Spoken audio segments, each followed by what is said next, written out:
What's up, everybody, and welcome to the Atheist Roundtable.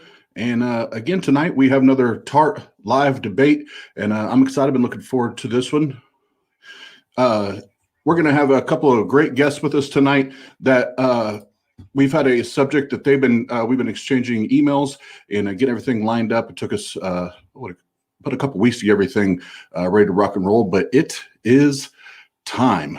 So if we want to go ahead and bring our guests here on screen that will be part of the debate tonight, that would be awesome. And all those that have already been in the chat waiting, thank you so much, Artie, for being here tonight. And this is going to be a great topic, great discussion. And one thing I anticipate with these two gentlemen involved, this will be a great conversation, but it's going to be one that's peaceful and calm, but yet informative at the same time. So I'll go ahead and bring the two gentlemen on the screen here. So Randolph from Canada, how are you feeling, sir? Oh, really good. How are you doing? I'm doing fantastic, and I'm glad that when you came on for your first debate here, TART Live, that you wore your Kent Hovind shirt. So we definitely appreciate that, and I see. Usually that means you're trying to keep up with my wardrobe, so I appreciate that because I got my dad gear on tonight because I had to go run and get my kids and all that. So I appreciate your representing. You're a distinct act to follow. I like the way you said that. So real quick, Randolph, tell our viewers here up top a little bit about you and then where they can find you, content, anything like that. Oh, great. Yes. Well, I am the founding president of the Canadian Atheists, a nationwide organization that strives to push back against vilification of atheists and vilification of atheism. And we're also making efforts to normalize atheism in Canadian society, which we hope will also influence the rest of the world to normalize it throughout, because we believe that it is normal to not believe things. And you can find out more about the Canadian Atheists at www.canadianatheists.ca. You can also find me on Twitter at my Twitter handle is Randolph828, and that's Randolph spelled with an F. My YouTube channel is youtube.com/Randolf Richardson, all spelled out, no spaces or anything. And again, Randolph spelled with an F. Thank you very much for having me on your program. No, appreciate you being here, and I want to commend you for what you're doing in Canada as far as, I always like to say, turning up the volume on the skeptic atheist voice, but I'm sure that's somewhat hindered or set back a little bit because Neil's involved, right? No, actually, I got to call you out on this. You're wrong about that. Neil's actually been a very helpful part of all this. Absolutely. We've been working on a new program that we're going to be doing a live call-in show called True North Talk, and we have some videos of the renovations that we've been working on together. And that one's at truenorthtalk.ca for anybody who's interested. There's a link to the YouTube channel there, and you can see the progress. We're going to be doing some more tomorrow, it looks like. Awesome. Yeah, and I'm totally kidding about Neil. Neil's he has a big voice for the atheist community, and him and I like to trade jabs there. So he's also got an important voice, because I think those deconversion stories that he's putting up really are helpful to a lot of people to see that this is quite a normal thing to do, to think for yourself and to freely choose for yourself whether you're religious. Absolutely. And Randolph, thanks again for joining us. And our next guest here with us tonight, the other side of the debate here, Gavin, representing the Christian side of the argument, all the way from New Zealand. And before I have Gavin share a little bit about him for the listeners and the viewers, just know that when you're streaming all the way from New Zealand, there's going to be a little bit of a delay, so don't think that they're talking over each other or anything like that. We're going to try to be cognizant of that. But Gavin, you're very, very active in our comment sections, and we appreciate that. We love the conversations we have with you. Thanks for being with us. How are you tonight, sir? Shalom. Hi, Austin. I'm doing way, way better than I actually deserve. Really looking forward to having a good discussion with Randolph. I'm hoping it's going to be the first of many. because I really respect Randolph. I respect you. I actually respect your channel a lot. Very, very professional. So I'm very excited about the upcoming debate. Very good. Very good. And Gavin, is there anything that you want to share with us as far as where people can find any of your debates, content, anything like that before we jump in? No, not really, Austin. Everything that Randolph said, I haven't got. I don't have a YouTube channel or anything like that. We're pretty primitive down here at the bottom of the earth. Okay, not a problem.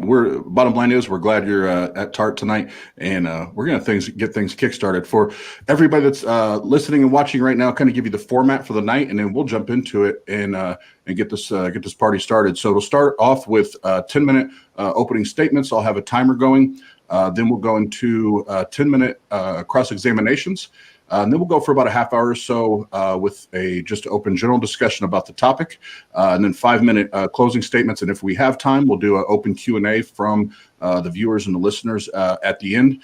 And if it does get messy and I need to jump in and get the gloves out, I will do it, gentlemen. No, I'm just kidding.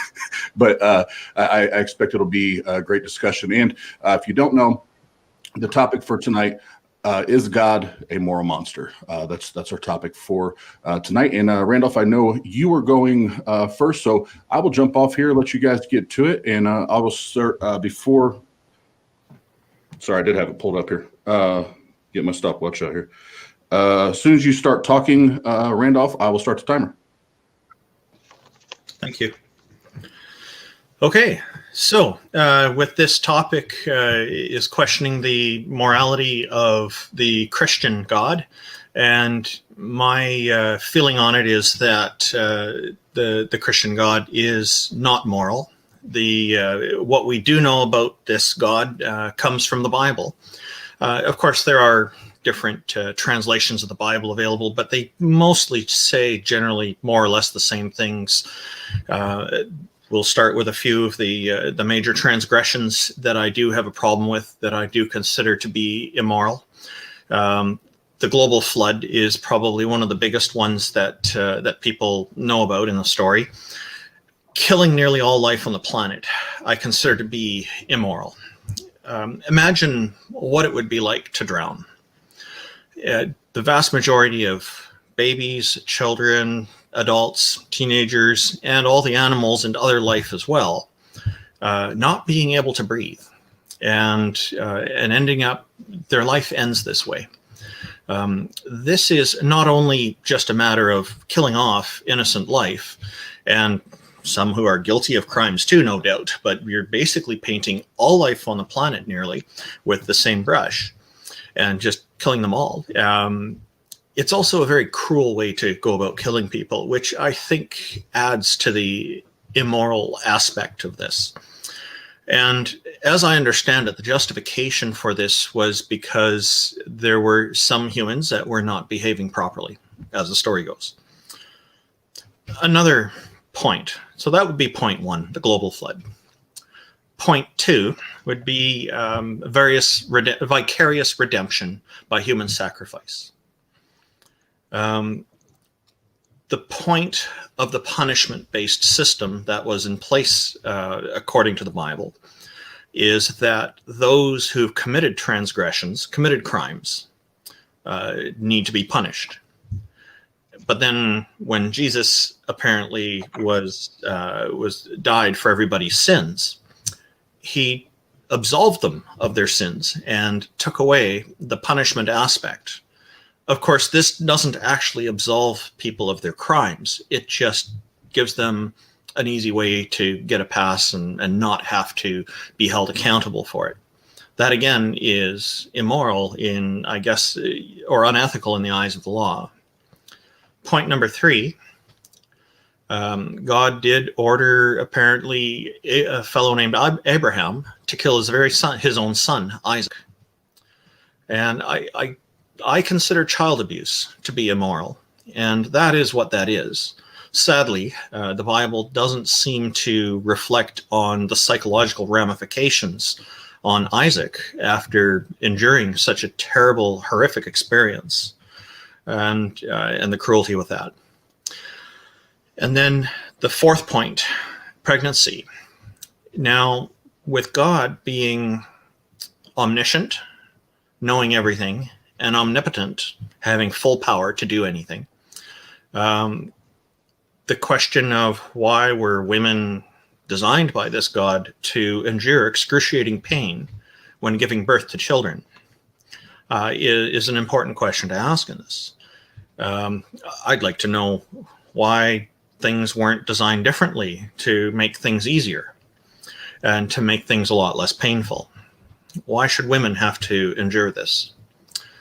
These points all seem to hinge on including cruelty, except for the vicarious redemption one.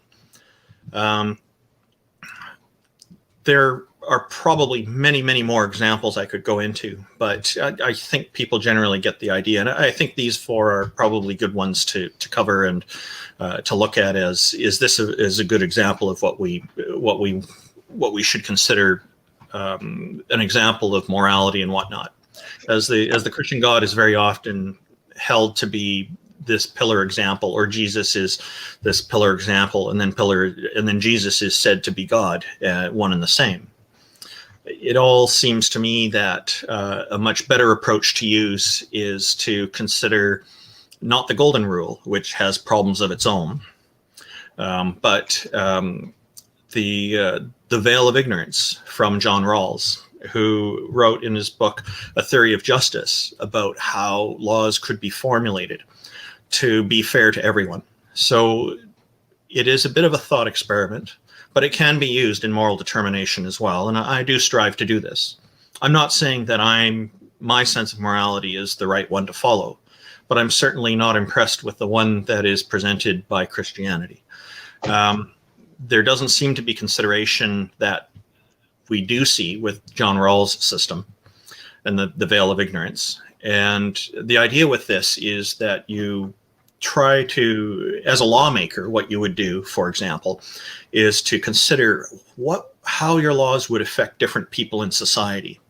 And you go with this assumption for this thought exercise, this thought experiment, that you would be randomly placed in society, and you don't know what your role would be. You don't know what your educational background would be. You don't know what your sex is. You don't know what your race would be. You don't know all these different things. You don't know if you'd be born with some diseases. And so the idea is that you think about all these different things when you're making a law, so that the law can be fair to the maximum number of people possible, preferably everyone. And it would be very nice, I think, if the morality that was presented by Christianity was doing just this, because I think things would be a lot better, and it would be easier to actually make a case for God being moral. Thank you very much.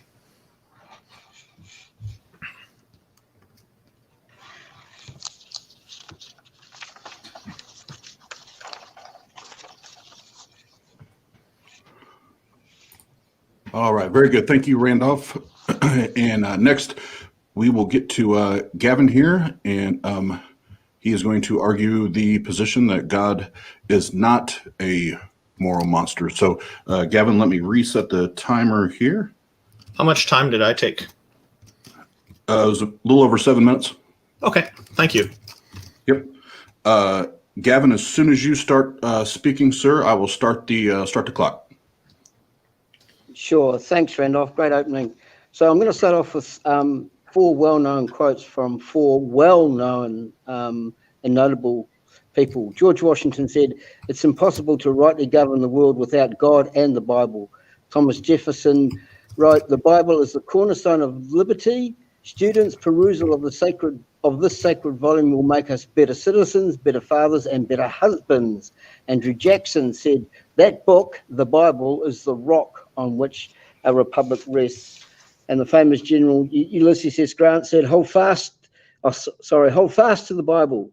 To the influences of this book, we are indebted for all the progress made in true civilization, and to this we must look as our guide in the future. Great quotes. So, circa 400 BC, Plato and Aristotle recognized that there are three major transcendental desires There's actually more, but I'm only going to focus on these three. Actually, just one for the sake of the debate.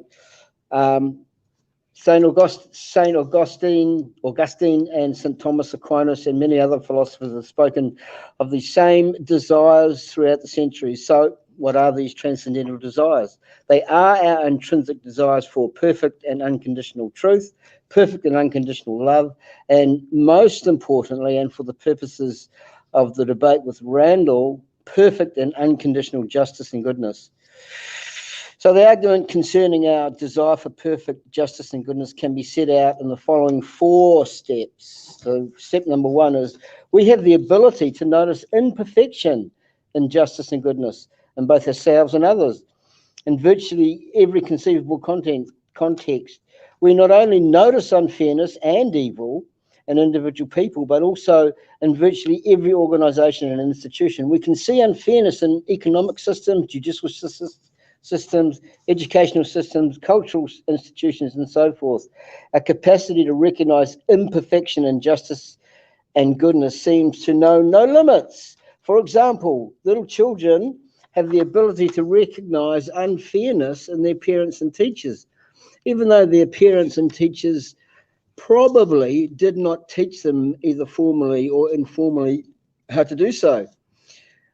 Number 2, how can we notice virtually every imperfection in the justice and goodness of others, ourselves, organisations, institutions, systems, and societies endlessly if we do not have some idea of what perfect justice and goodness would be like? Stated the other way around, if we had no sense of perfect justice and goodness, we would never notice any imperfection in justice and goodness. We would simply count survival of the fittest as our lot in life. Number 3, once again, we must ask what could be the source of our awareness of what perfect justice and goodness would look like. The source of this awareness cannot be any kind of justice and goodness we have experienced in the outside world. Again, it is precisely this justice and goodness that causes us to recognize the imperfection in it. This has led many philosophers to believe the only possible source of our awareness and of what perfect justice and goodness would be like is perfect justice and goodness itself. So finally, number 4. So what is perfect justice and goodness? According to Washington, Jefferson, Jackson, Grant, and by far the majority of scientists working at elite research institutions today, that perfect justice and goodness is the true perfect Christian God. What can we conclude from this? If the above reasoning is correct, then God is not only perfect truth and perfect love, he's also perfect justice and goodness. Furthermore, for the sake of our debate, he is present to our consciousness as perfect justice and goodness, creating a horizon of perfect justice and goodness, which incites us to strive for even greater forms of justice and goodness in ourselves, others, organizations, institutions, laws, ideals, government, culture, and every other aspect of human endeavor. Now, you draw the conclusion. What does this say about who God is and how he is present to our consciousness? How do our transcendental desires provide proof that God exists? If the reasoning that I've spoken about is correct, then God is not only the unique, unrestricted reality who is the cause of everything else, he's also the perfect truth, the perfect love, and the perfect justice and the perfect goodness. Furthermore, he is present to our consciousness and the source of our awareness of perfect truth, love, justice, and goodness. And as such, he incites us to creatively he incites us to creativity in every form of human endeavor and the striving for greater truth, love, justice, and goodness. God not only gives us a transcendent soul manifest in the evidence of near-death experiences, for example, he also fills our soul with the horizon of his perfection, which causes us to be everything that we are, and that is the Imago Dei, otherwise known as the image of God himself. Now, let's be a bit rational about this, because I'm talking about God's perfect justice and goodness, but we know there is evil and suffering in the world. There's no simple answer to the problem of suffering, but there are a few suggestions. Sometimes we suffer because the laws of nature are fixed and cause certain things to happen. Sometimes we suffer because we have bad luck. Other times we have no one to blame but ourselves. Sometimes we are the authors of our own misfortune and simply suffer for the consequences of our actions. Sometimes we suffer the consequences of other people's bad behavior. We may be the innocent victims of a rapist or an attacker or a murderer, or we may simply be at the receiving end of someone's greed or jealousy or bigotry. If it's true that God does not oppose human free will, which I believe he doesn't, then bad things will happen because some people, choose to do wrong. Sometimes too, people suffer because justice demands that they are being punished for the wrongs they've done. Sometimes we suffer because the world we live in is imperfect, because it's not the way it's supposed to be. And sometimes suffering has no explanation. Sometimes suffering seems meaningless, and we don't know why things happen the way they do. Sometimes we can only sit in silence, on this side of eternity at least. Maybe the suffering that we experience is our own fault, or the fault of someone else, or the punishment of God, or is the will of God.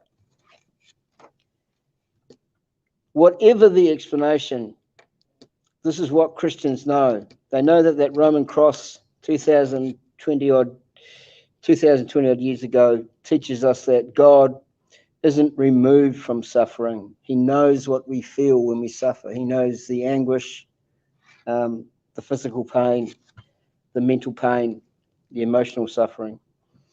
So God actually suffers with us. And because he suffers with us, he offers us his love and his compassion, and hopefully the strength to overcome. And with that, I yield my time to my learned opponent.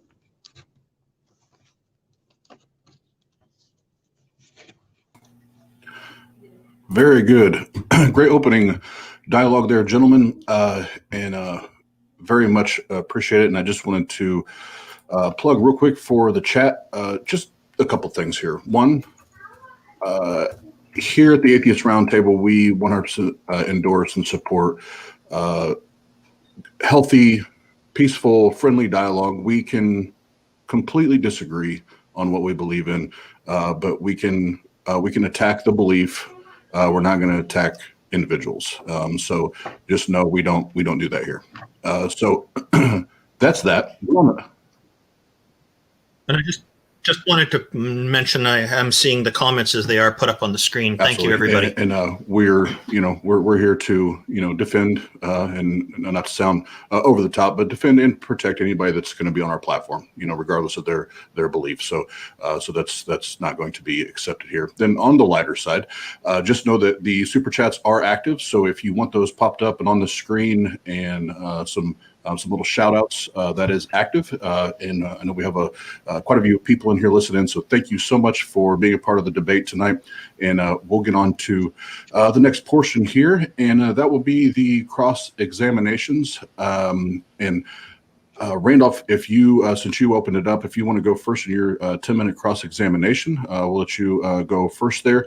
And I will start the clock as soon as you start. Okay, thank you. All right, there were a number of points made by Gavin. I didn't get to make complete notes. I caught the first quote that he said was from George Washington, that it's impossible to run a government or the world without God. I hope I'm paraphrasing it correctly. I would like to know more about that, because I'm not convinced that that's the case. From what I can see, it looks like we're running without a God. I'm not aware of any contact from this God. The other things he mentioned were the transcendental desires. Mentioned Thomas Aquinas and other philosophers, and Thomas Aquinas is one who I abhor, because Thomas Aquinas was petitioning governments to put all atheists to death. So he was rather genocidal in his thinking, or at least mass murder type. So I don't regard Thomas Aquinas as a very healthy philosopher to follow or to pay any respect to. You also mentioned perfect and unconditional justice and goodness, which is an interesting thing to be presenting as part of your God, when your God seems to be vengeful and quite emotional in his decisions at times. I would think that a perfect justice system would not include making decisions that are vengeful and trying to be impartial rather than making decisions emotionally. So I think that one can be easily discarded.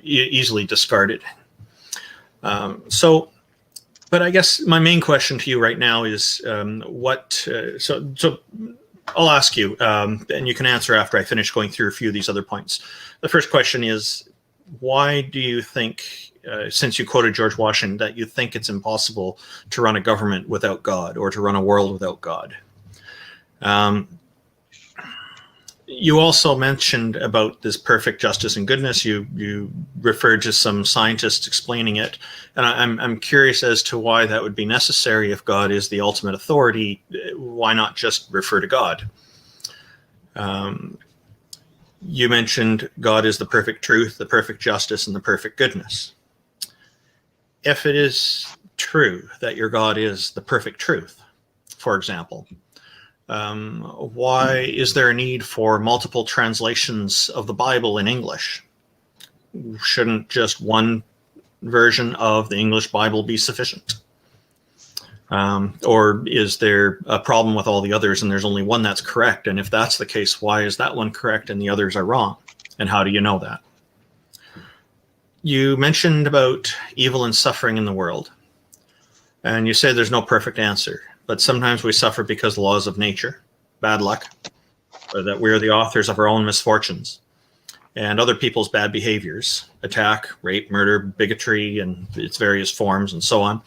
And I don't disagree with this. I think that this is a normal part of life. But then you went on to talk about how sometimes we suffer because the world is not the way it's supposed to be. So I'd like to know, another question for you here is, how is the world supposed to be? That's a pretty big question, because I'm assuming that you have some idea in mind for how the world is supposed to be. You also finally stated that God suffers with us and offers us his love and compassion and the strength to overcome.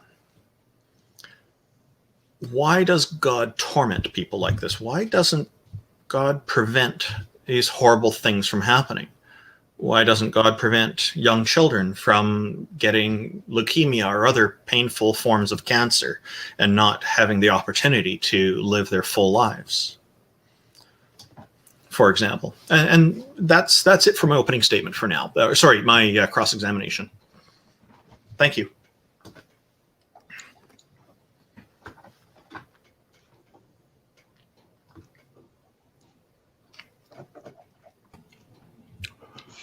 All right, and then Gavin, if you wanted to respond. How many minutes was that? Yep. So hold on, I'm trying to stop it. So you were at 4 minutes and 41 seconds, so just about 5 minutes. So so Gavin, if you want to take, we'll say 5 or 6 minutes to respond to that, and then you can go a bit longer if he likes. I'm okay with that.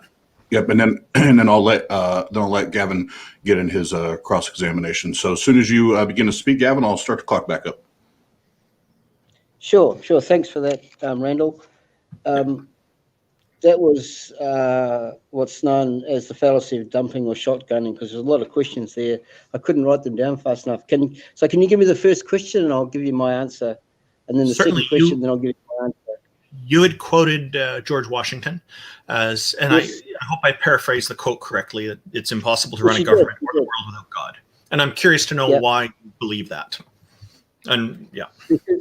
Because God has prescribed, and this is important, he has prescribed objective morality. And that's why if we didn't have God and the prescription of objective morality, we couldn't run anything. So that would be the Christian response. So what was your second question, please? Let's see. You had made some points about God being representing perfect justice and goodness, and Yes.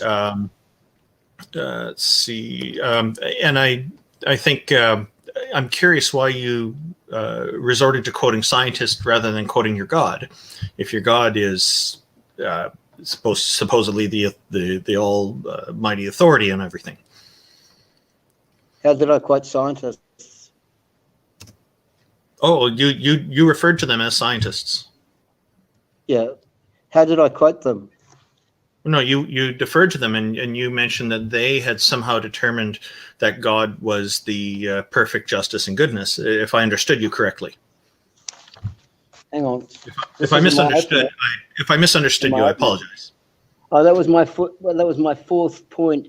So what is perfect justice and goodness? According to Washington, Jefferson, Jackson, and Grant, and by far the majority of scientists working at elite research institutes, it is the true, perfect Christian God. Because that's what they believe. That's what they believe. Yeah, okay. So according to them, the true Christian perfect God is the reason for perfect justice and perfect goodness. So and do you consider those scientists to be an authority on the matter? According to me too, from my experience. Okay. Do you consider those scientists to be a reliable authority on this matter? I consider them to be far more intelligent than me, for sure. Okay. Do you consider them to be a reliable authority on God? Don't know them. I don't know them, but I would assume they would be reliable authorities. Yeah. Okay. And you assume that because they are using a scientific approach in this? No. I'm trying to clarify. I'm talking about scientists working at elite research institutes who are Christians, who subscribe to the Christian God, and there's a lot. It's very difficult to find a non-believer working in cutting-edge research institutes. I'm talking about the USA. That's all I know. Okay, so I'm not sure why it would be relevant that scientists should be Christians in this case if they are making a scientific evaluation. Are you, by stating that they're Christians, implying that they may not be applying science correctly? No, not at all. That's a strange thing to say. These are men that I'm are trying to working, understand your position and why you referred to those scientists. because scientists working in elite research institutes are right at the cutting edge of science and technology. The fact that they're Christians speaks a lot about Christianity, and that's all. That's all. I think you and I disagree on this point. They're not trying to prove God via science. They're working on different scientific projects, not concerned with God. So I think you and I disagree on this point then. I don't think that the fact that scientists are Christians really says anything at all about Christianity. I think the fact that those scientists are Christians only talks about, gives us cause to reflect on the fact that they're Christians, and perhaps it tells us a bit about how they think about life in general. But that would be separate from the scientific work that they do. I don't think that really says anything about Christianity. So, but we have a different view on this one. You had, I'll just move on to the next point here. You mentioned evil and suffering in the world and the reasons for it, and I agree with you that those are some of the reasons, that laws of nature, bad luck, we are authors of our own misfortunes and other people's bad behaviors. I think these ones are, I agree with you that these are reasons for evil and suffering in the world, and evil, for lack of a better term, bad things that happen, I guess is what I would call it. But then you went on to a couple of interesting points. You said sometimes we suffer because the world is not the way it's supposed to be. And so my question to you there is, how is the world supposed to be? And this is my final question. Oh, no, there's sure, one more sure. after this. Sorry. Yeah. Okay, sure. Yeah, no problem. According, the world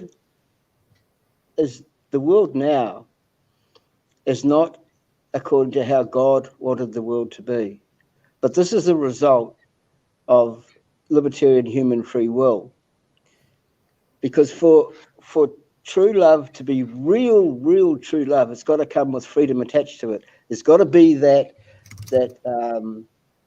possibility that mankind or individuals can turn their back on God and just refuse him, because that's what real love is all about. It's got to come with freedom, but freedom entails risk, right? So with freedom, there's always risk, and then that risk entails responsibility. So yeah, this world is not the world that God wants it to be. But that's not God's fault.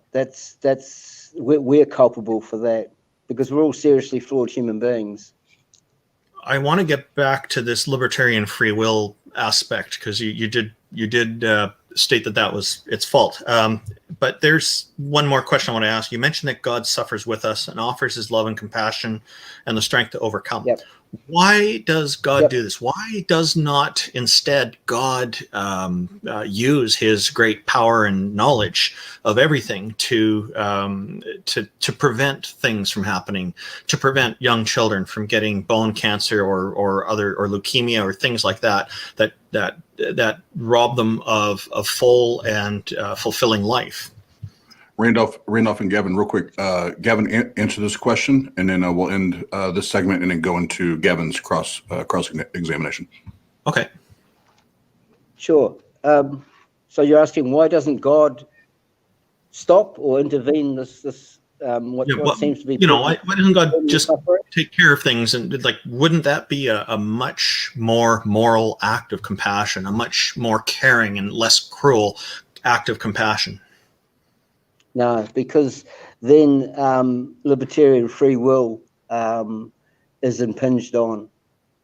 And I mean, everybody would be fine with God intervening against the murderer about to murder somebody, or the thief about to steal something. Everybody would be fine with God intervening until God intervened on something that they wanted to do. And there's God who knows everything, who's omniscient. So he knew this was going to happen beforehand, and he allowed it to happen. He allowed immoral things to happen and didn't prevent them. And you're claiming God is moral. This is why I'm not on board with the idea that God is moral. Well, one of the things that needs to be really understood is that God exists concurrently. That means at the same time. He exists in the past, and he exists in the present, and he exists in the future, all at the same time. So he can see future events and the possible outcomes from all angles, from all different angles. And there's great scriptural backing for this. So God sees the future in terms of what could happen, what should happen, what would happen, what might happen, all of these different outcomes. However, the outcome is solely dependent on our choice, on our human choice.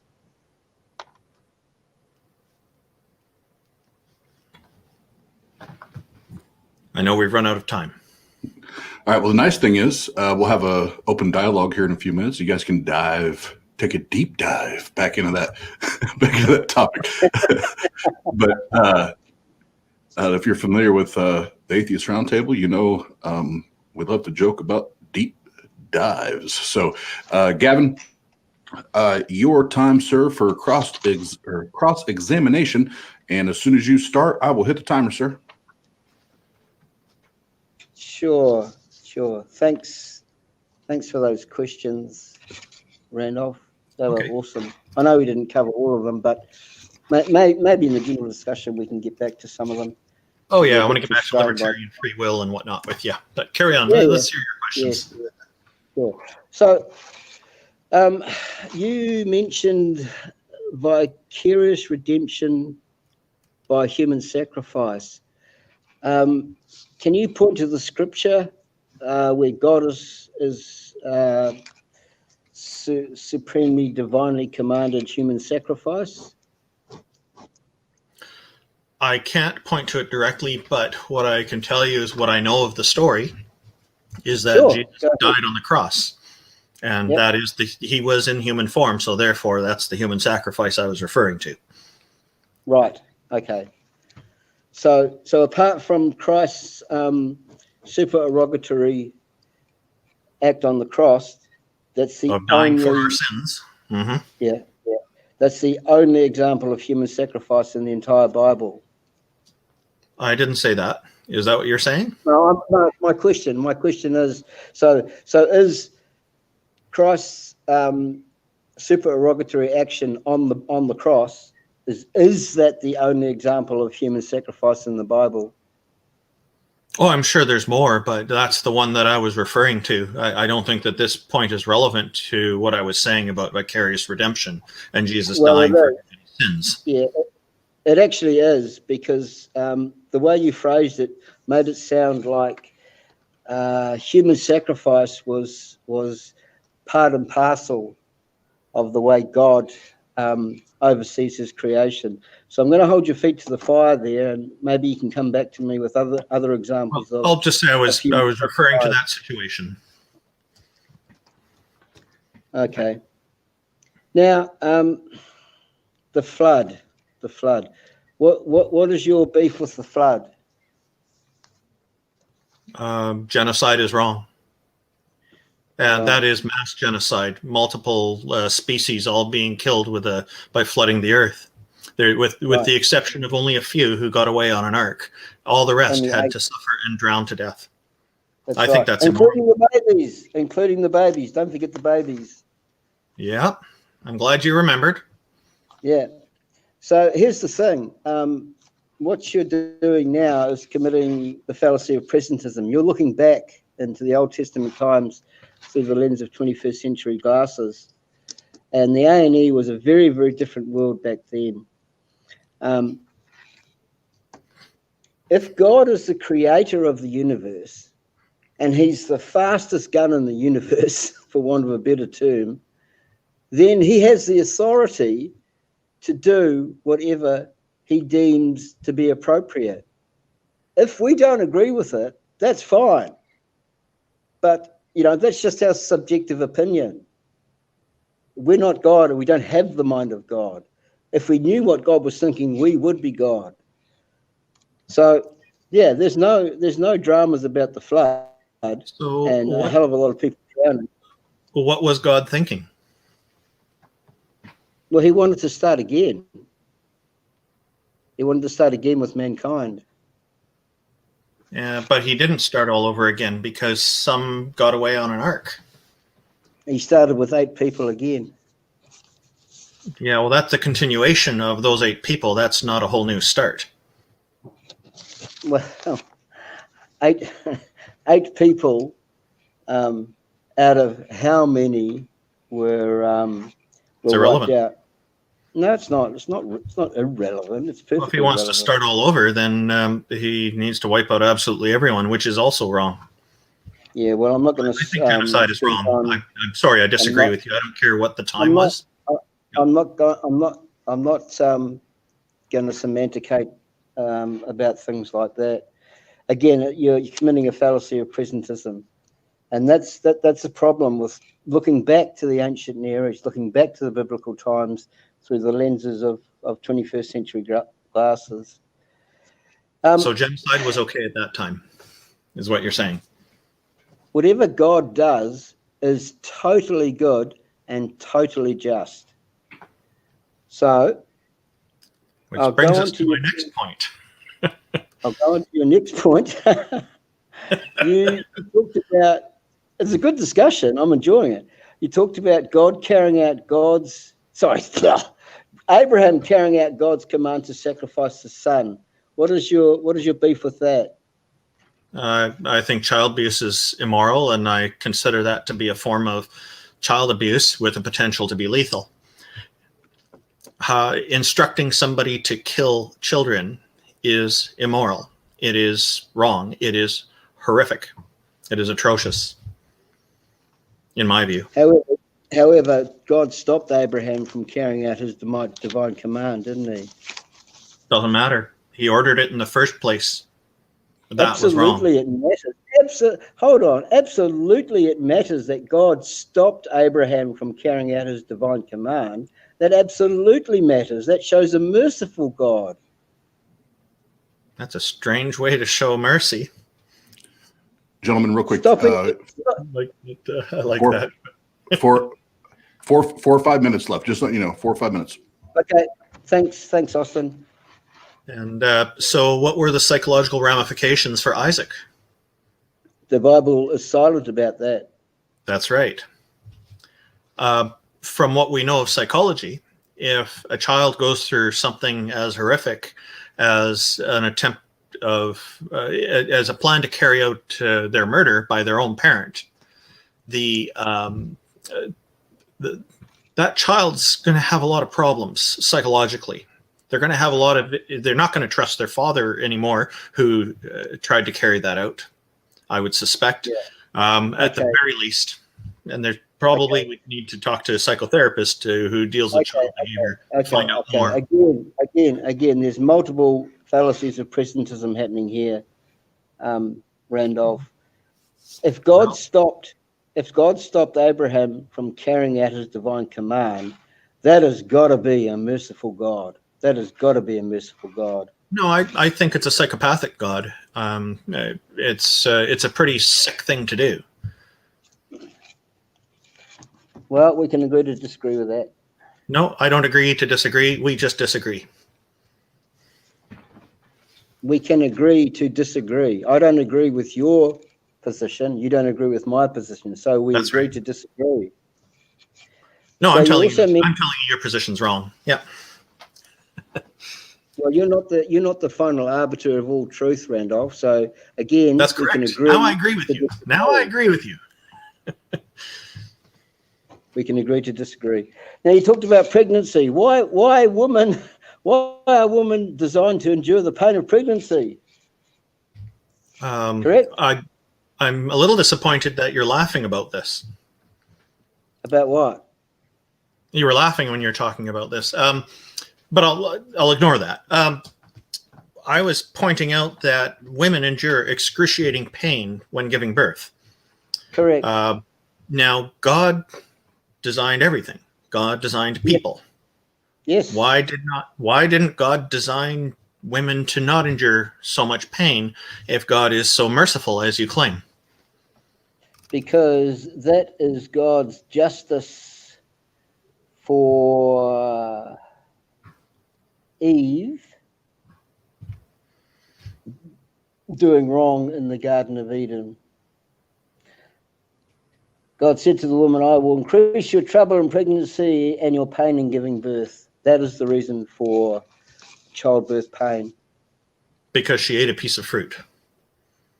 Because she disobeyed his command. Wow, he's quite the authoritarian celestial dictator, isn't he? That sounds like a bully to me.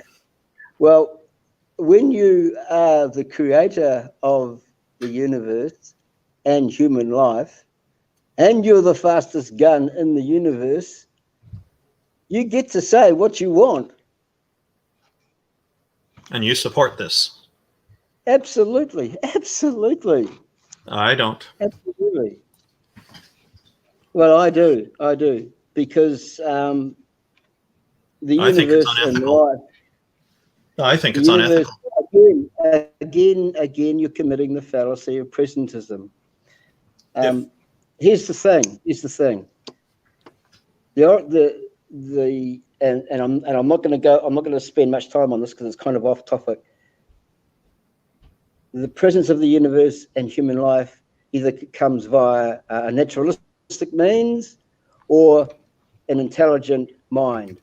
Science has proven that human life doesn't come from naturalistic means. Therefore, the only alternative left is an intelligent mind, and that's what we call God. Okay, so if I can pause there. Yep. So if I could pause there, that's actually probably a good segue. That way we can get the open dialogue going there. I think that was probably perfect. So first and foremost, gentlemen, thank you so much so far for going back and forth. And just so you guys know, we don't mind it getting a little spicy. Right, you're allowed to not agree. That's part of having a quote unquote argument or a debate. We just want it to be respectful. Attack the beliefs or lack of belief, whatever. Just keep it away from the human, the individual. I think neither of us has made any personal attacks or anything. So actually that was actually my again kind of side swipe to the comment section to let them know that. Oh boy, what am I missing? To keep it respectful, you're allowed to disagree and say no, we don't disagree, but still respect the human. And I don't have time to go through everybody that's been in the chat so far, but thank you everybody that's showed up for the debate tonight. Very much appreciate it. Yeah. One thing I will say, if people do want to make personal attacks against me in the comments, I'll be happy to address them. I'm serious. Yeah. Yeah. Well, for you, when they're reposted, if you guys want to message those people, they'll be there for everybody to see. So you guys can handle that. But from our channel, our view, our stance, we're not gonna tolerate it. So, so understand. Thank you guys, everybody that's viewed in. And again, remember the super chats are there. So we're gonna have the open dialogue. Originally, guys, I know we said about 30 minutes or so because of time. I want to make sure we respect your guys' time and the viewers' time. I'm gonna put it at 20 minutes open dialogue. That way we can get a Q&A in, because I think there's gonna be a lot of questions. So we're going to go about 20 minutes, maybe a little over, depending on how it goes. But let's do this. Well, Randolph, you've started at the top of everything, so I think it's only fair that you start at the top of this. So as soon as you start, I'll hit it. We'll go 20 minutes, and then I'll jump in probably about a minute before we need to end. Okay, Gavin. I'll just have you continue to elaborate on what you were saying about all women being punishment for Eve's transgression for eating a piece of fruit. You were in the middle of a thought there. God's judgment on Eve was for disobeying his command was that she would suffer trouble in pregnancy and pain in giving birth. I'm just reading straight out of scripture. So that was God's judgment. And so that, of course, applies to all women after that, right? Yes. Correct. And so how is that fair to people who are born today, long after Eve is long gone? Why should we be held responsible and be punished for the acts of our ancestors that we had no say in, no control of, and no influence over, because we weren't even alive at that time? Because it's part of human DNA. It's part of female human DNA for women today, in the Middle Ages, in the Dark Ages, in the 1st century, to suffer pain in childbirth. And that pain was part of God's judgment upon Eve for disobeying him. I think God's judgment is immoral because he's punishing people who had nothing to do with her transgression. Forget the part. I'm leaving out the part where I think the punishment doesn't fit the crime here. I have a big problem with this. I think it's immoral to punish children of adults and offspring and adults who, let's say you've got an adult who commits a crime, and the judge comes along and says, okay, your child who you have in the future will also have to serve time in jail along with you for this crime you've committed. I think that's highly immoral. I think that's, and I don't see why there should be any special exception for God of Christianity to be able to do that and not be held to account for that and not be called immoral for it. But that's just my view. Yeah, look, I hear what you're saying, and thanks for articulating it really well. But that's a very common objection from non-believers. And why do you think it's a common objection? Well, just let me continue with my thought, and then Okay. I shall explain. It shall unfold. Okay, a sure. common accusation from the unbeliever against God is that God is terribly unjust and terribly egomaniacal, genocidal, arrogant, selfish, all these kinds of things. That God demands worship, and he punishes those who disagree, and he even condemns those who insult him. But here's the thing, right? A good and accurate response to this kind of objection is based on the concept of parenting. And I presume you've got children, Randolph. Yep. You'll know that good parents don't let their children insult or disobey them. This is not because the parents or you or me, I've got kids myself, it's not because we're egomaniacs, it's because we love our kids. We love our kids. Even if our kids don't grasp why we have rules for them, it's still for the kids' good. And I'll give you a really classic example. When you're taking a toddler into hospital to be tested for encephalitis, one of the ways they can detect encephalitis is by doing a spinal tap, which is a lumbar puncture, but it's extremely painful. Now, a tiny little toddler is not going to know the reason why they're having to endure such pain, but it's for the greater good, because the test then demonstrates how much pressure is on the spinal cord, and if there's in fact any encephalitis in the spinal cord. So there's going to be circumstances when we, as human beings, can't understand all the details of God's justice and His goodness. Like the child, all we need to know is that mum or dad, as our parents, said no. There's nothing unreasonable about God's expectations of obedience, given that He's a loving Father who wants the best for His children, and He knows far more. He knows far more than we do. That is clear. God cannot be fairly labelled a moral monster because He's established rules that some particular person or some sections of society don't like or don't understand or just refuse to obey. So does that make sense? The example of testing for encephalitis for a medical condition can be justified with a therapeutic justification. It is, if there's a therapeutic reason for it, then yes, something does have to be done in those cases. Or if your kid is running around and they're near the edge of a cliff, you just got to grab them and pull them away from there. If it looks like they're going to fall off, there's certain things that we have to do as parents. But when it comes to rules, like your toddler trying to jam the screwdriver into electric socket. Yeah. But with my kids, I encourage them to think for themselves, because that's what I think is in their best interest. If there's a problem with the rules or decisions that me and my wife have made, then we encourage them to tell us that we're wrong. And they do. And a couple of times we have been, and we've changed our decision because that's the way it should be. I don't see any such indication from God doing this with anybody who's subordinate to Him, supposedly. It seems to be, nope, those are the rules. You have to follow them. That's the way it is. And there's no going about it. And there's no talk back. There's no feedback. There's no growth mechanism in there. And to me, parenting is a two-way street. You're growing along with your children. It's not just your children growing. So I think that I don't see the male deity of Christianity as a parent, even though lots of people call Him a father. I see Him more as a celestial dictator who barks out orders and everybody just has to follow them.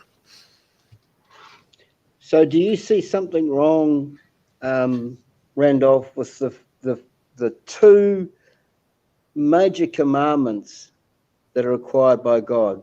First one is love the Lord your God. Oh, I'm just explaining. Oh, sorry. Okay, number one. First one, yeah. Apologies for the delay. I'm hanging on for dear life down here at the bottom of the world, if you're a flat earther. So the first one is love the Lord your God with all your heart, all your mind, all your soul, all your strength. And the second one is love your neighbor as you would love yourself. do you see anything wrong with these two commandments, these two principles? Yeah, first of all, definitely. Both of those are as commands. Love to me is that's forcing love. It's requiring love, and love. It's a personal decision for people.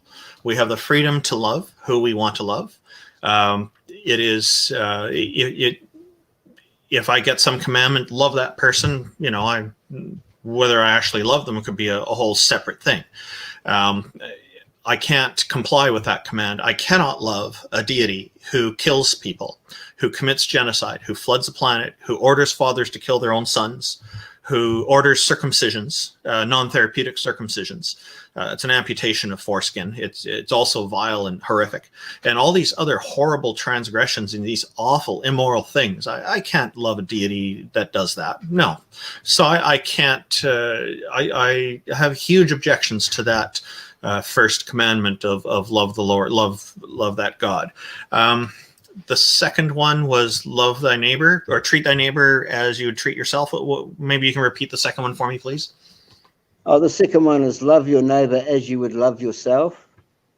And I disagree with that too, because there are some neighbors that we don't get along with, and some neighbors that we get along with a lot better.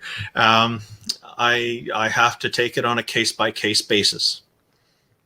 And it may not be appropriate to love them as I love myself. Wow. It's subjective. I do think those things are subjective. Now, I want to get along with my neighbors, so I will be respectful with them. And I do get along with all my neighbors. But I don't love them as I love myself.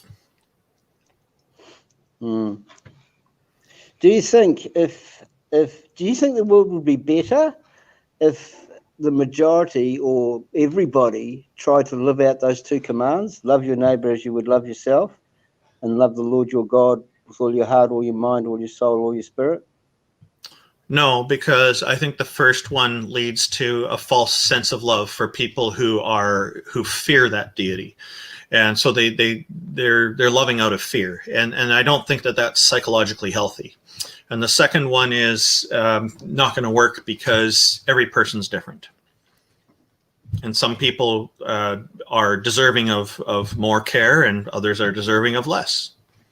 I think a basic modicum of respect for every person is important. Who decides who's worthy of more love and more care and more respect? That is the challenge with society, isn't it? God certainly hasn't been providing any clarity on this. He's just a very black and white, love everyone the same kind of thing, which is a very King Solomon compromise kind of approach. It's not a win-win style approach. That's not my experience of God. My experience of God is that we should go out of our way to love the poor, the marginalized, the oppressed, the sick, the needy, the rejects of society. Mm-hmm. That's my understanding. That's my understanding of God's goodness and His justice and His love and His truth.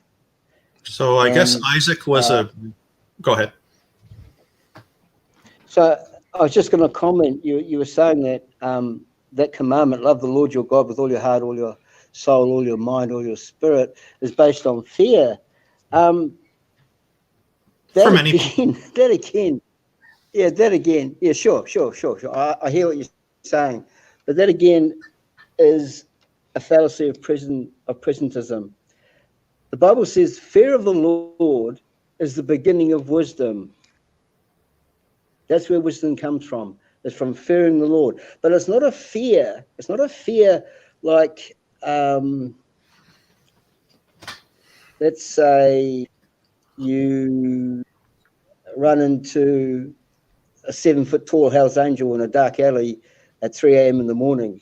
It's not that kind of fear, all right? It's a respect and a reverence. Respect and reverence it's a healthy state of mind to be in. That's the Christian worldview. That's the Christian worldview. Yes, the Christian ideology. Yeah. This is a very strange way to define the word fear. So you're saying that it's a sense of respect. Yeah, I will have respect for authorities. If Well, it's those a sense of authorities, respect. if those authorities are deserving of respect. Hmm. And I think when people talk about being afraid of being sent to hell for not complying, for not believing, there's an edict in the Bible under, I'd have to look it up, but I could very easily here, that states that anybody who does not believe in God is to be put to death. So all atheists are to be put to death. It commands genocide. And so, if people believe that, and they believe that other transgressions that they commit, like lying with another man as if lying with a woman, they're going to go to hell and things like that, then that's an act of fear if they're complying with it. They've been bullied into it. That is not psychologically healthy. It is not an honest way to live, and it is not a healthy way to live, in my view. Sure, I hear you. Do you not, Randolph, do you not agree with the core foundations of the Ten Commandments? I think the Ten Commandments are ridiculous. I think most of them are way off base. But if you like, we could go and review them, and I'd be happy to give you my reactions to them. Yeah. You want to pull out the King James Bible? Anything you want. Which Bible do you want to use? I don't King care. James is pretty popular. I don't care. You choose. Well, let's look at the King James Bible then. That's pretty popular. Yeah.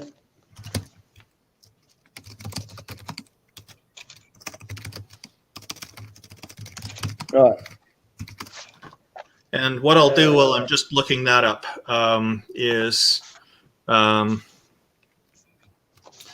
I think I'm just going to quickly tell you that other passage I was talking about that says kill all the atheists, just so that you have it, because I think that will be interesting for you to look at. It is, let me see here. Okay, so it's under 2 Chronicles, chapter 15, verse 13, and it states, that whosoever would not seek the Lord God of Israel shall be put to death, whether small or great, whether man or woman.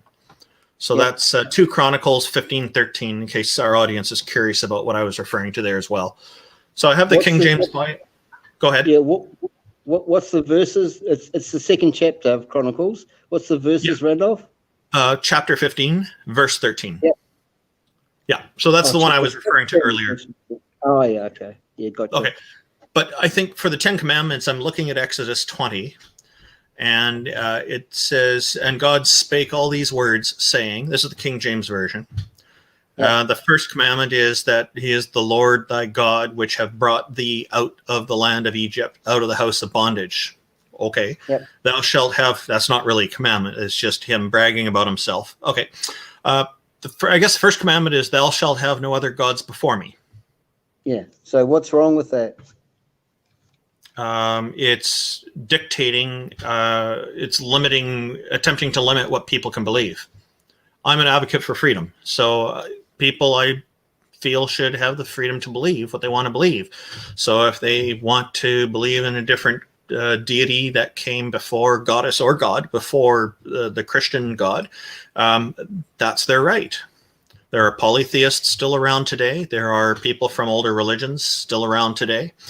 So, so I disagree with that commandment because I think it violates people's freedom of belief. Sure. Do you think freedom comes with risk, and risk entails responsibility? Depends on the scenario, but very often, in many cases, it sure does. Wow. I don't think you'd find many opponents that would say freedom doesn't come with risk, and risk doesn't entail responsibility. I think there'd be very few people that would subscribe to that. I can easily think of many scenarios where freedom does not come with risk. Well, here's a problem. Here's a problem. You're not liking the first commandment because you're saying it's not allowing people, human beings, mere mortals, freedom. Is that right? That's not exactly what I said. It's close. So, what I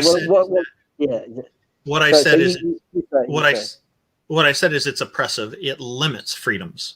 It says it limits people. It attempts to limit people by telling people that they can't believe in any deities before him. But how? Because we still have free will. People can choose not to worship God. Okay, what's the point of the commandments? What is the point of the commandments then? Do you think the point of the commandments might have been for the benefit of the Israelites? I don't know. I don't think so, because they're oppressive and limiting people's freedoms. What if they want to believe in a deity before that? Well, God is perfect, God is just, and God is always good. God never does anything by mistake or by accident.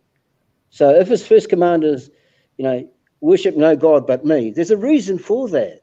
So if God does nothing by mistake, doesn't make any errors, as you just stated, then why did God need to start over with by flooding the planet, as you had stated? Yeah, well, okay, we're not gonna go down that foxhole because I want to concentrate on the commandments, right? All right. So the first commandment, worship no God but me. But you're not cool with that because you feel it's limiting our freedom. Is that right? I feel it's attempting to limit the freedoms of people who want to believe in other deities before God. Well, the fact that we have libertarian free will doesn't limit man's freedom at all. People can choose not to believe in God.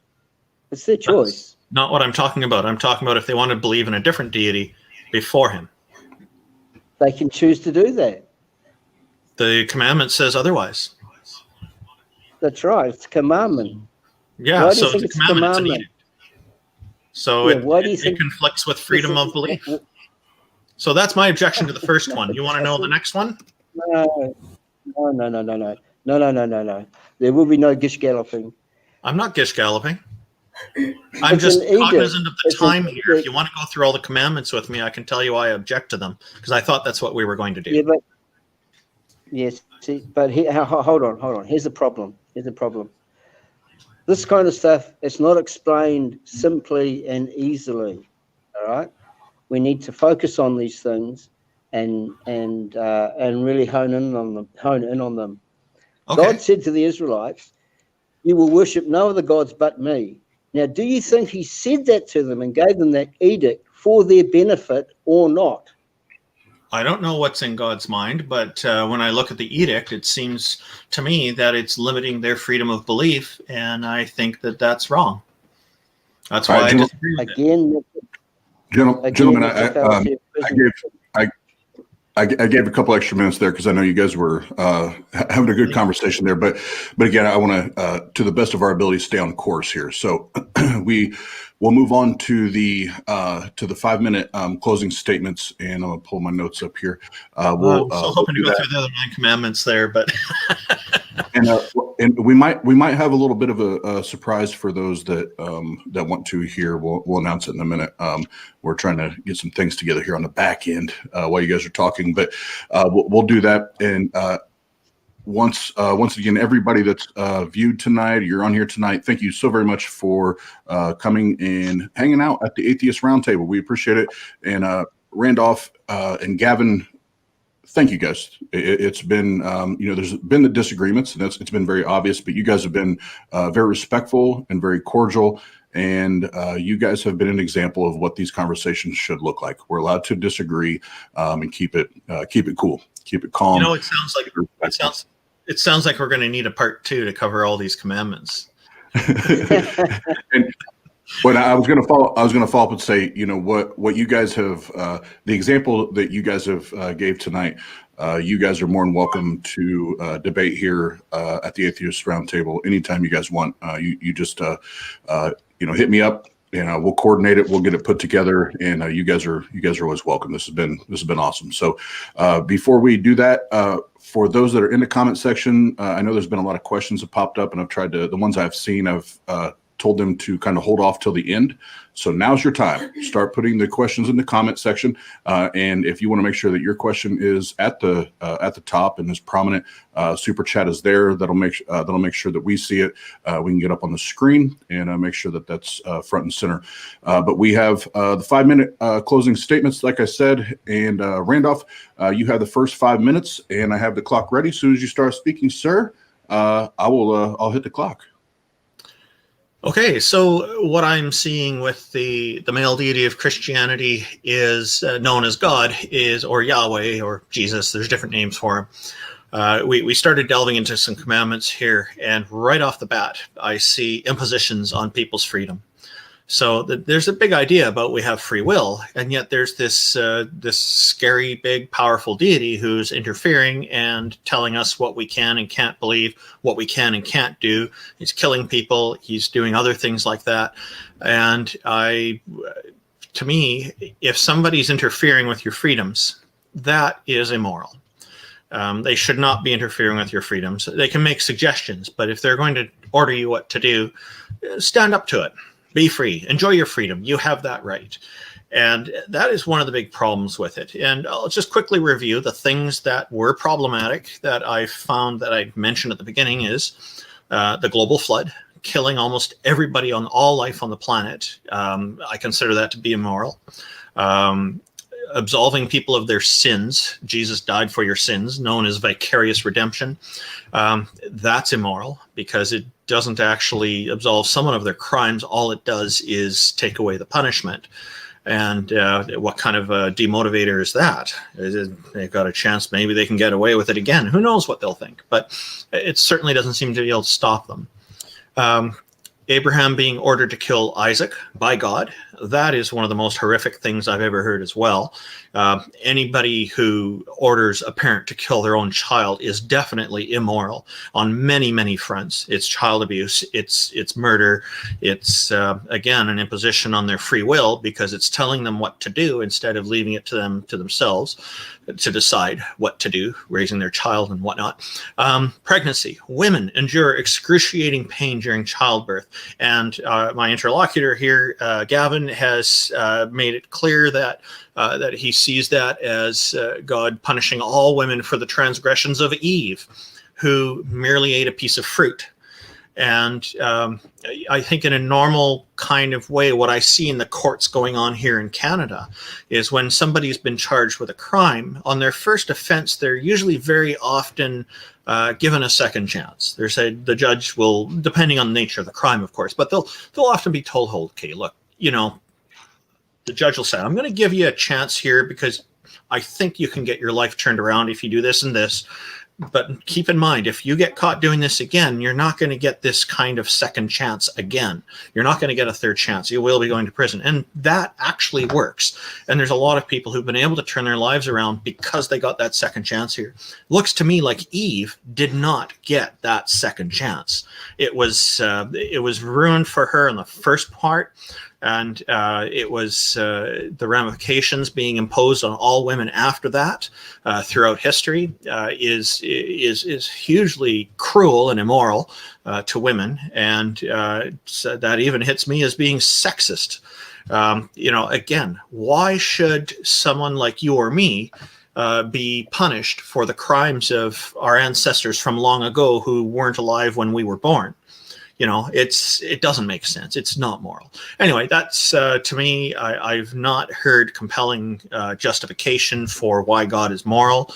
It just sounds to me like Gavin is very much enthralled with the idea of who God is and is trying to find excuses for these immoral acts. The idea that the creator has full authority to do whatever they want with their inventions and creations is also flawed for a number of reasons. And one of the most compelling ones is just because you create something does not necessarily give you the right to do things to it. I could create, for example, a nuclear fission reactor in my yard if I knew how and I had the parts. That wouldn't give me the right to do with it what I wanted. I have to follow regulations. Or somebody could hire me to create something, and that creation would belong to them in most contracts. So I wouldn't have the right to do with it what I want. That's up to them because I got paid to do that. So there are different examples that can be pulled out to defeat that point of view as well. I thank everybody for listening, and thank you, Oz, for moderating. Did I go over time this time? Nope, you had about 15 seconds to spare, so good Shall job. we count 10 for the commandments? No, I'm kidding.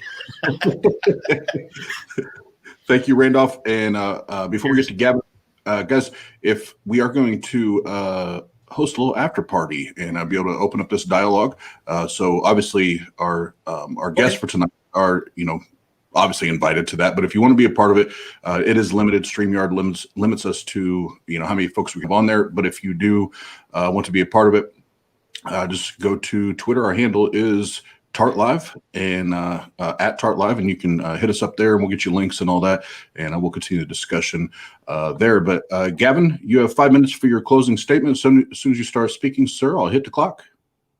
Thank you, Gavin. Thanks, Randolph. Awesome. I really enjoyed this. Randolph, if you want to do a part 2, I'm really keen. It's funny how we started looking at the 10 Commandments and we couldn't even get past the first one. But, that's how it is sometimes. This was a good discussion. It was done with honesty, and it was done with respect. And I wholeheartedly agree with Austin that it is possible to disagree about someone's position, but there's no point. There's no need to be disagreeable about it. And I think Randolph and I have demonstrated that tonight. We both have differing worldviews, and this is the perfect place to discuss these worldviews. We might not change the mind of the other person, but at the very least, we're going to come away with a better understanding of how, well, at least I'm going to come away, and I hope Randolph comes away with a better understanding of how I view the world. I heard multiple fallacies of presentism from Randolph, which is, just for clarification, it's looking back to the days and times of the Old Testament through the glasses of 21st century living and morality and the way we do things in the 21st century. There was also a bit of the fallacy of shotgunning and dumping. It was okay. There was an attempt at goalpost shifting, but however, that got pretty much jumped on, which is good. Randolph was very keen on the idea of impinging on human freedom. We all have libertarian free will. Every one of us has libertarian free will. We can choose to turn our back on God if we so desire. It's totally up to us. It's a free choice. Human beings actually get a second chance. Randolph talked about Eve not getting a second chance with God's judgment on pain during childbirth. Every human being gets a second chance. And the second chance is by accepting the atoning blood of Jesus Christ and accepting his free gift of salvation. That's got to be stressed. So I don't have much more to say. I'm sure there's got to be a part 2 because I really enjoy this kind of thing. I enjoyed my interlocutor's clarity. And for me, being so many miles away at the bottom of the earth, clinging on for dear life, if you're a flat earther, which I'm not, I thought it was a neat debate. I'll finish with a quote. Oh, first of all, can I put just a plug in for an after show that's going to be on Praise I Am That I Am's channel, where he's probably going to destroy me for not saying the right things. But anyway, I'll finish with this. And this is from a letter from John Adams to Benjamin Rush. dated 2nd February 1807. God's Bible contains the most profound philosophy, the most perfect morality, and the most refined policy that was ever conceived upon the earth. So all I want to say is thank you very, very much to all the audience, to you, Austin, and especially to you, Randolph. I hope we can do it again.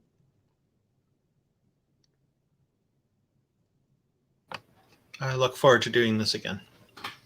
I look forward to having a conversation about the 10 Commandments. Yeah. With you. Yeah. Same here, Randolph.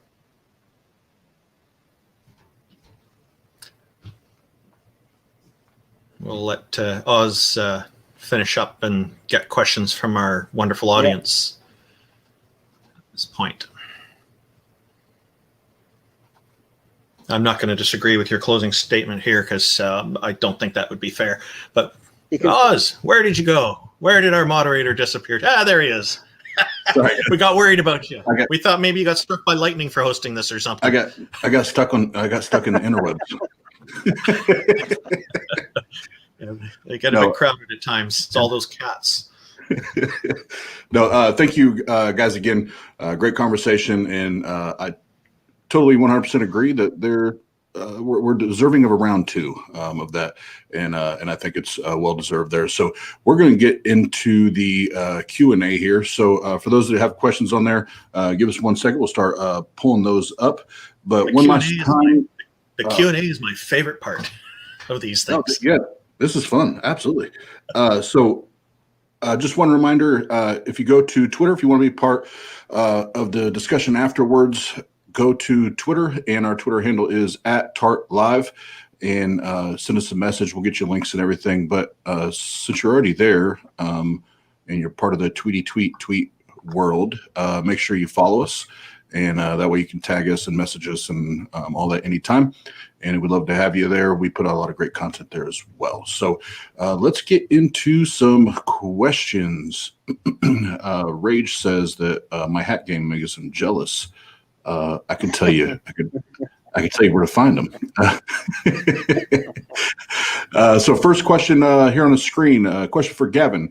How does he know he is worshiping the correct God? There's thousands of gods out there. What if the Muslims are right? The Muslims aren't right. I'm worshipping the one and true God based on the evidence, based on general revelation and personal revelation. I would just like to say I agree with the first sentence that the Muslims aren't right. Thanks, Randolph. Well, you got partial support from me. And finally, you guys agree to agree. That's fantastic. Yeah. Oh, stop it. Amen. That proves there's a God. That proves there's a God, Austin. I don't agree to agree. All right. Did God flood the earth or take a mulligan on his first creation? Gavin, I assume that's geared towards you there. Take a what? A what? Did God flood the earth or take a mulligan on his first creation? I just looked up mulligan. It says a mulligan is a second chance to perform an action, usually after the first chance went wrong through bad luck or blunder. It's best known in golf, apparently. Right. Right, okay. Yeah, well, God flooded the earth because he realized the heart of man was just intolerably wicked. So he wanted to wipe them out and chose, in his omniscience, the most righteous of people that were left, which would have been Noah and his family. I just have a quick question. It's about Dave Delafear's, who just asked that question about their picture. Is that a parrot holding a fluorescent light bulb? Sure appears to be that way. I wish I could see it. I wish I could see it.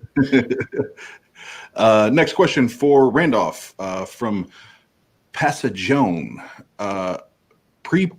I can never get this out correctly.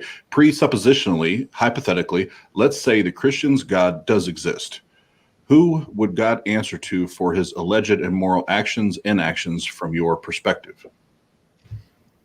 Well, if I was to meet that God, They would have to answer to me, of course. I would expect that they would have to answer to every single person. Okay, interesting answer. And again, if you guys would be, yeah, absolutely, go ahead. How about it? Sure.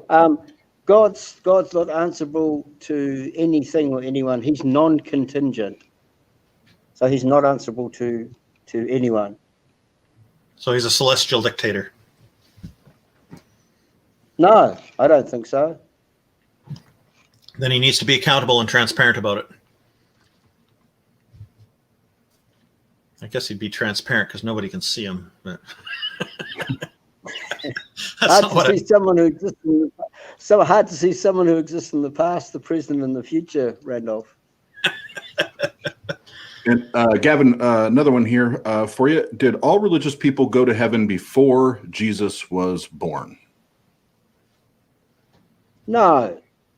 According to Scripture, no. There's an event coming up. It's the most marketed, the most advertised, the most famous event in the history of mankind, called the Last Judgment. And that's where we're all going to be judged. We're either going to be judged as righteous or unrighteous.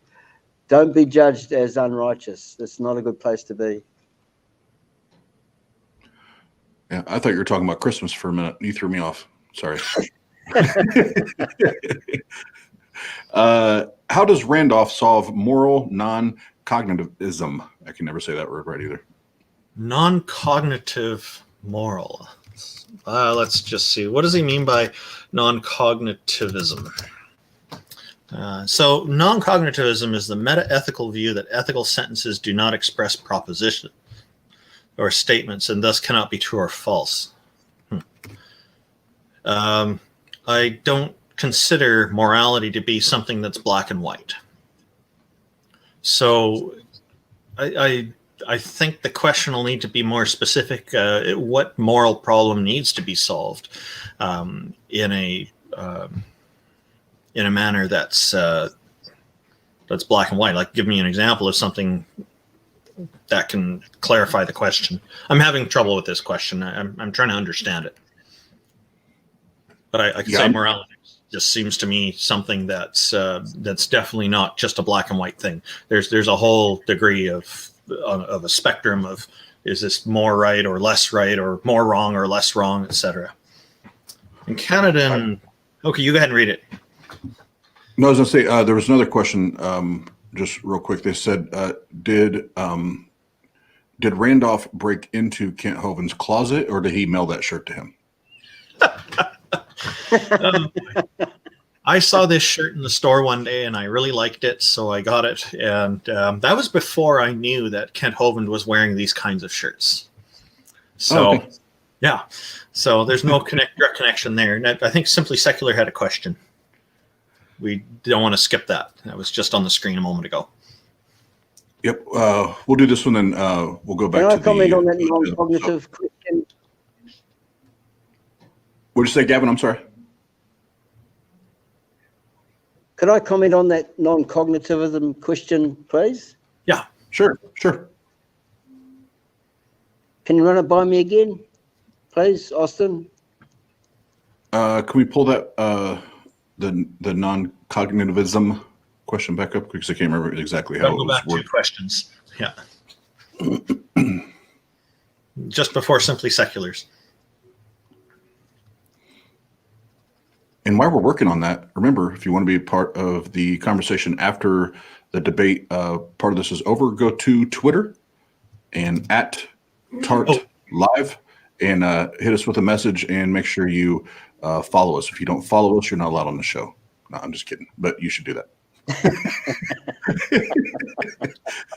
You're so oppressive. And Gavin, the question was, how do you solve moral non-cognitivism? It's from Praise That I Am. Sure. Yeah, I knew it was from him. I knew it was from him. It's not a gotcha kind of question. Non-believers, they can't solve non-cognitive questions because they have no grounding. They have no grounding for their morality and their logic and ideas of right from wrong, this kind of thing. There's no grounding that predicates their decisions. Yeah, they can't predicate their decisions on anything. Okay. So I got to say, I got to push back against that because that hits me as being an attempt at vilifying atheists. That may not be your intention, but to say that atheists don't have a grounding on morality and right and wrong and whatnot, to me, that's just plain wrong. We do have groundings. Our groundings are our own ideas on the matter, our own thoughts, our own pontification, philosophical ponderings on it, and our peers and other systems like the veil of ignorance concept from John Rawls in his theory of justice publication and whatnot. So I do disagree with your answer. Great. Did I say non-believers or atheists? Did I say non-believers or atheists? They're the same thing. To say non-believers. That's the same thing. Yeah, I know they are, Randolph. Yep. But I actually dislike the word atheist. I find it quite a harsh word to say. There's nothing harsh about it. It's a classification of not believing in deities. Oh. Well, so saying a non-believer. It's exactly synonymous with non-believer in deities. It's synonymous with that. All right, so we'll get on, and again, we'll continue this conversation afterwards. So let's keep getting through the viewers' questions. Next one: would a Buddhist be allowed into heaven if they do not believe in God? Gavin, would you go first? Yeah, Christian God, I would believe. Yeah, sure. That's not a question that I can answer, Austin. That's between the individual and God. So yeah, I can't put myself in a position of saying yes or no because I'm not God. I would quip. Why would a Buddhist want to be there? Next question, Randolph. Can I use the same tap hole every year, or must I place a new tap hole in my maple to get my syrup?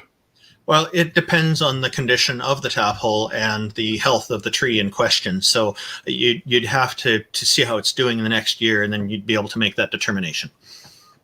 All right, perfect. And we'll do one more question here, and then we will we'll keep rocking and rolling. Sean. One of our favorite viewers and mods. Oz got to make fun of someone else's shirt for a change. Damn right, Sean. Damn right. I guess that was me. Sean's wearing an interesting shirt too. You might get a 2-for-1 here, Oz. And then the last one, question part 2 from Pastor John for Randolph. If he, I assume he means God, if he answers to you, as you said, describe how God would be sovereign. How would he still be God if the creator is held accountable by his own creation? Where is his authority? That's a great question. Where is his authority? And I've already pointed out in my closing statement why I think that a creator is not necessarily the authority over their creations. So that's a question that needs to be answered. Just to claim that a deity has authority is not sufficient. Right, and now the answer? Yes, absolutely. Go ahead. Yeah, sure. Good question. God is non-contingent, so he's not answerable to anybody, particularly us mere mortals. All of us are seriously flawed human beings. And as I said before, there's only 2 ways the universe and human life has come about. One is by naturalistic means, or the other way is by an intelligent mind. Now, science has proven that the universe and life does not arrive or arise from naturalistic means. So that only leaves one left, which is an intelligent mind, which is what Christians call the Christian God. Okay. All right. And Randolph, I think you wanted to say something. Oh yeah, to Paul Kamish's comment, he's saying that he did loads of super chat. I just want to say thanks. Yeah, no, absolutely. Thank you. And one thing for everybody, there's the chats go on there and they do pop up at the top. But if time goes by, if there's too much time goes by, they do disappear where we can't see them anymore. We don't have they're gone. We don't have access to them. So so I apologize if we couldn't get to them. It definitely wasn't anything that was intentional. We always try to get to those first.